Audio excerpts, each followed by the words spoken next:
আসসালামু আলাইকুম my dear students. আজকে জিএসটি 2020 সালে ফিজিক্সের একটা কোয়েশ্চেন নিয়ে আলোচনা করব। এটা হচ্ছে মেজারমেন্ট অফ ইরর নিয়ে।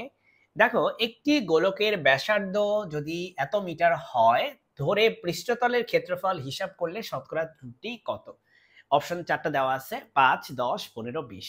ডিয়ার স্টুডেন্টস, তোমাকে বলছে গোলকের ব্যাসার্ধ দেওয়া আছে। দেখো গোলকের ব্যাসার্ধ আর এর মান কত? আর এর মান এখানে হচ্ছে 2। আর আর এর মানে ত্রুটি কত হতে পারে? Plus or minus 0.1, plus or minus 0.1, এটা হচ্ছে আর এর মানে ত্রুটি হতে পারে।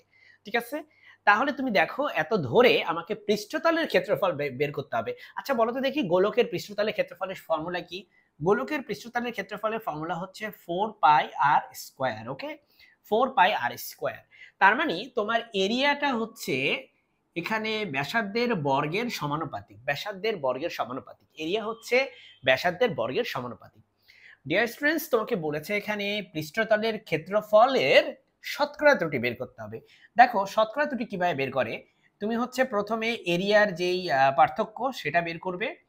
এরিয়া নির্ণয়ে কতটুকু ত্রুটি হতে পারে, কতটুকু পার্থক্য হতে পারে সেটা বের করবে। তাকে তুমি অরিজিনাল এরিয়া দিয়ে ভাগ করবে। এটা হচ্ছে তাকে তুমি 100% দিয়ে গুণ করবে, 100% দিয়ে গুণ করবে। এটাই হচ্ছে তোমার শতকরা ত্রুটি। শতকরা ত্রুটি এরিয়া নির্ণয়ের ক্ষেত্রে শতকরা ত্রুটি। এটাকে যেহেতু আমরা বের করতে চাচ্ছি আর এর ইনটার্মসে, কেন? কারণ দেখো আর এর মান কিন্তু দেওয়া, তাহলে ডেল এ এর জায়গায় তুমি লিখতে পারো ডেল আর, আর এ এর জায়গায় লিখতে পারো শুধু আর ইনটু 100%। এখন কথা হচ্ছে তার সামনে একটা 2 দিয়ে আমরা গুণ করতে হবে। কেন 2 দিয়ে গুণ করতে হবে? কারণ দেখো আর স্কোয়ারের উপর ডিপেন্ড করে, তাই স্কোয়ার মানে কি, উপরে একটা পাওয়ার 2 আছে আর এর, সেই 2টা সামনে গুণাকারে চলে আসবে।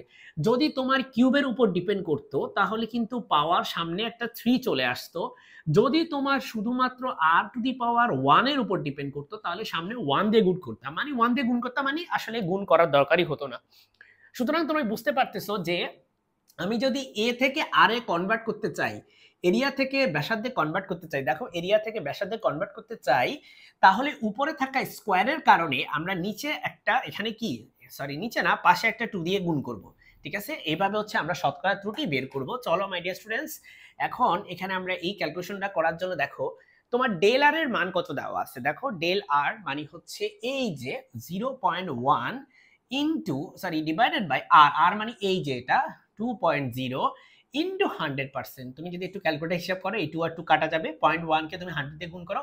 আচ্ছা ক্যালকুলেটর দিয়ে ইউজ করতে পারবে না, সরি জিএসটি পরীক্ষায় তো ক্যালকুলেটর ইউজ করা যায় না। সো তুমি 100 কে 0.1 দিয়ে যদি গুণ করো, দেখো 100 তার সাথে 0.1 দিয়ে তুমি গুণ করো, তাহলে তুমি জানো যে এটা হবে 10, তাই না? তাহলে 10 আর পার্সেন্টেজ আছে, তার মানে এটা হবে 10%। তার মানে উত্তর হবে হচ্ছে বি। আশা করি তুমি বুঝতে পেরেছো যে কেন এটার উত্তর বি।